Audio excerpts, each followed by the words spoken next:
Всем здравствуйте! Вы на моем рукодельном канале, где всегда можно найти интересные идеи для рукоделия.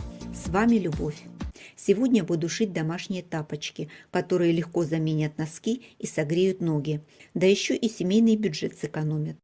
Шить домашние тапочки достаточно просто. Раньше я шила такие тапочки из меха и трикотажа. Сегодня решила пристроить обрезки мебельной ткани.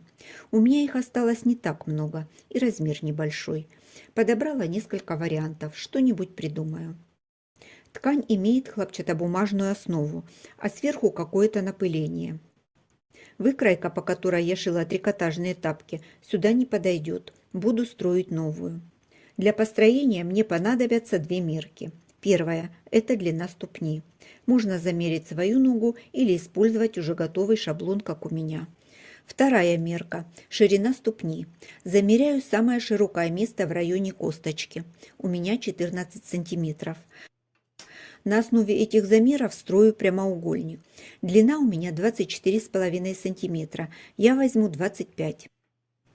Ширина 14 сантиметров делю на 2 и прибавляю 1 сантиметр на свободу облегания. Получается 8 сантиметров. В конце видео покажу тапочки с прибавкой и без нее. Посмотрите и выберите нужный вариант для построения. От левого верхнего угла откладываю 12 сантиметров. Это глубина тапочка. Я взяла средний размер.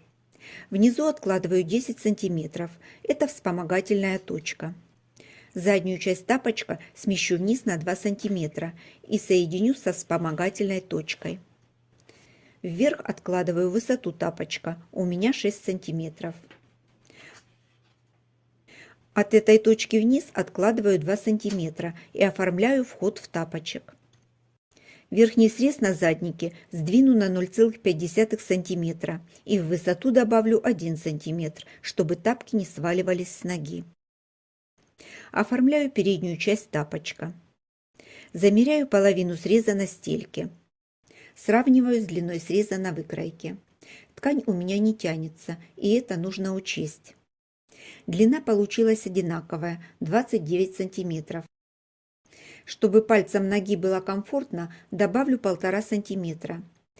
Здесь присоберу, чтобы получить объем. Компенсирую, добавив на заднике 1 сантиметр.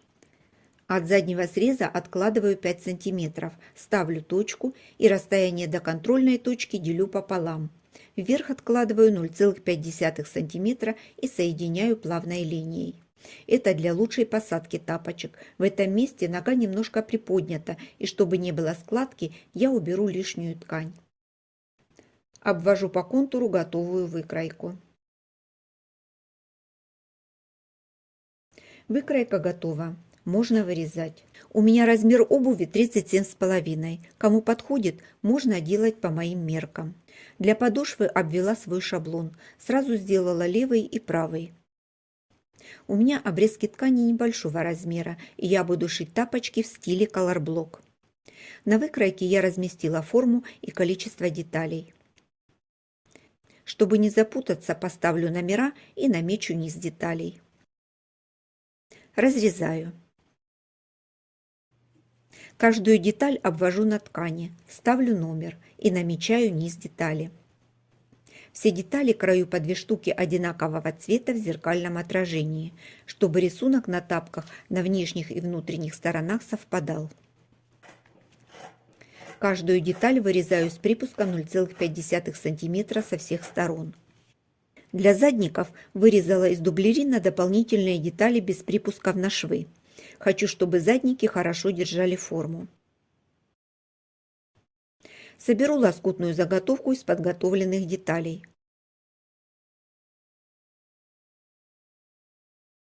Все детали соединила прямой строчкой. Длина стежка 2,5 мм. Припуски с обратной стороны отогнула в одну сторону и закрепила строчкой. Чтобы на стыках был плавный переход, одну сторону подрезала. На внешней стороне заготовки добавила декор. Для отделочной строчки использовала нитки в тон ткани. Длина стежка 4 мм. Обязательно проверяю, чтобы детали были одинакового размера и соответствовали выкройке. Есть и второй вариант – собрать лоскутное полотно и по выкройке вырезать заготовку. Я хочу утеплить свои тапочки, и для этого взяла остатки теплого трикотажа. Он мягкий и приятный к телу, и в нем есть какой-то процент шерсти. Кладу заготовку лицом к лицу и скалываю булавками по всему контуру. Соединю детали по внутреннему срезу. Лишнюю ткань вырежу. Соединять подкладку с основной деталью таким способом проще. Срезы на трикотаже останутся ровные и не растянутся. Для соединения использовала строчку мелкий зигзаг или можно специальную трикотажную. Главное, чтобы она была эластичной и не лопалась при использовании. На швах высекаю уголки. На скругленном участке сделаю насечки на мебельной ткани. Трикотаж тянется, резать его не нужно. На подкладке размечаю линию среза. Сшиваю задник.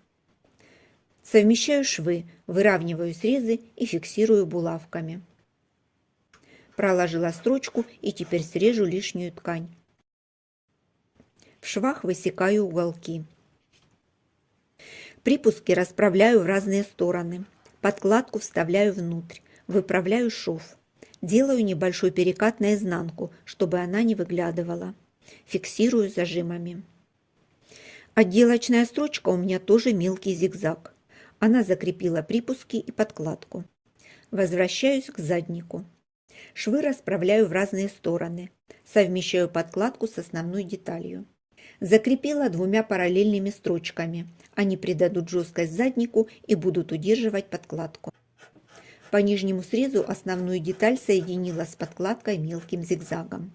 При стачивании подкладку слегка натягивала, буквально на пару миллиметров, чтобы после выворачивания не было складок. Лишнюю ткань срезаю. Верх тапочек пока откладываю в сторону и займусь подошвой. Я уже шила тапочки с джинсом. Носятся они хорошо, служат долго. Поэтому сегодня тоже джинс. Утеплять подошву буду остатками от кашемирового пальто. Все слои простегала обычным ромбом. Кладу сверху шаблоны и обвожу. По внешнему контуру прошла зигзагом, длина 3 мм. Вырезаю заготовку, чтобы не задеть строчку. Это будет припуск для стачивания. Работать с обработанными срезами будет удобнее. Проверяю, чтобы размер был одинаков. При необходимости можно подровнять. Внутреннюю деталь вырезаю из двухнитки.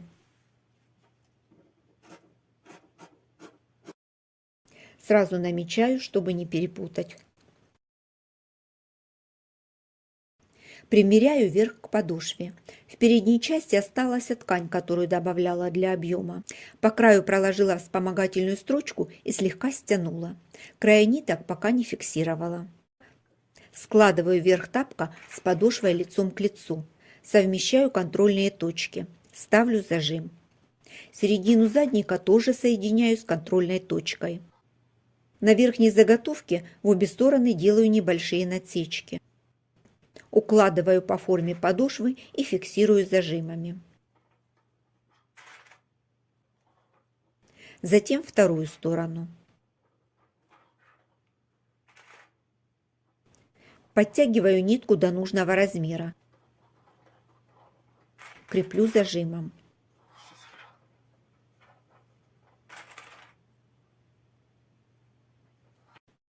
Соединяю верх с подошвой. Строчку прокладывала со стороны основной детали. Длина стежка 2,5 мм. Делать это удобно узкой лапкой для втачивания молнии. Припуски получаются одинакового размера, и пришивать задник намного удобнее. Ни складочек, ни защипов, все ровно и аккуратно. Складываю тапочек и накрываю второй частью подошвы лицом вниз. Если нужны тапки потеплее, можно вырезать заготовку из меха. Упаковала тапки в середину, получились такие вот пирожочки. Проложу по контуру строчку, сбоку оставлю отверстие для выворачивания. Строчку прокладывала со стороны подошвы, попадая шов в шов. Проверяю, чтобы с обратной стороны подкладка нигде не убежала. Если припуски получились широкие, можно срезать, чтобы не давили ногу. Выворачиваю через техническое отверстие. Сначала задник.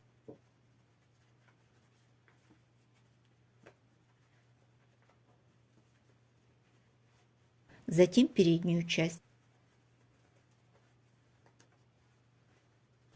Выправляю шов и зашиваю отверстие.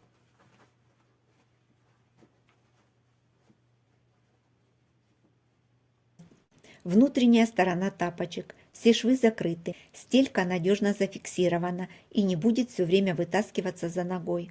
Трикотаж теплый, приятный к телу. Выворачиваю на лицевую сторону. И вот оно, долгожданное мгновение. Примерка. Одеваются тапочки легко, хорошо держатся на ноге. Выглядят замечательно.